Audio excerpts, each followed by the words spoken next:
ఇప్పుడైతే ఈ పోరోడు చూసిరు కదా, జస్ట్ 5 years అంట వానికి. వానికి ఏం తెలుసు చెప్పండి? పతంగుల కోసం ఉరికి కరెంట్ షాక్ కొట్టింది. పతంగులు ఎందుకు అసలు నాకు అర్థం కాదు. కావాలంటే మీ సొంత పైసలతో కొనుక్కోండి, లేకపోతే మీ మమ్మీని డాడీని అడగండి, కొనిపిమని చెప్పండి, కొనిపిస్తారు.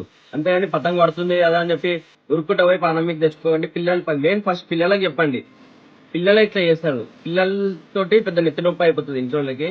పిల్లలు ఎవరైనా సరే పతంగుల కోసం ఉరకకండి, పానం మీకు తెచ్చుకోకండి. ప్లీజ్ అర్థం చేసుకోండి. మెయిన్ చిన్నపిల్లలే ఉరికి ఉరికి పానం మీకు తెచ్చుకుంటారు.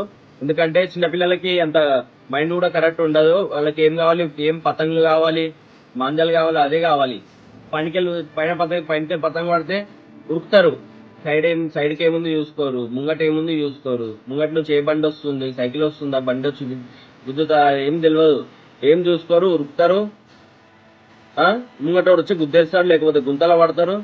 మీకే ఏదన్నా అయితే ప్లీజ్ అర్థం చేసుకోండి. కొంచెం పతంగుల పండుగ వచ్చినప్పుడు కొంచెం సేఫ్గా ఉండండి. బిల్డింగ్ మీకెళ్ళి మొన్న ఒక న్యూస్ చూసిన, కరెంట్ షాక్ కొట్టింది పైనకి. ఆయనకేమో గొంతు కట్ అయిపోయింది, ఈయనకి మళ్ళీ కరెంట్ షాక్ కొట్టింది. అర్థం చేసుకోండి. పతంగుల కోసం ఇట్లా లైఫ్ ని రిస్క్ లో పెట్టుకోకండి. ఇది అర్థం చేసుకోండి. సేఫ్గా ఉండండి. పతంగులు మంచిగా ఎగిరేసుకోండి, ఇంటి మీద సేఫ్గా ఉండండి. చైనా మంజాలు వాడకండి. చైనా మంజాలు వాడకూరంటే మొట్టగా మంజాలు వాడుతూనే ఉన్నారు అందరు. ఇంకా వాడకండి, ఎందుకంటే అది కట్ అయిపోతుంది. మీకే కాకుండా వేరే కూడా కట్ కావచ్చు. ఆ బాధ ఎట్లుంటుంది ఇంట్లోకి ఒకసారి అర్థం చేసుకోరు. చిన్నపిల్లలకి ప్లీజ్ మీరు చెప్పండి, ఇంట్లో వాళ్ళు చైనా మంజాలు ఎగరేం చేయకండి, పతంగుల కోసం ఉరకద్దని చెప్పండి.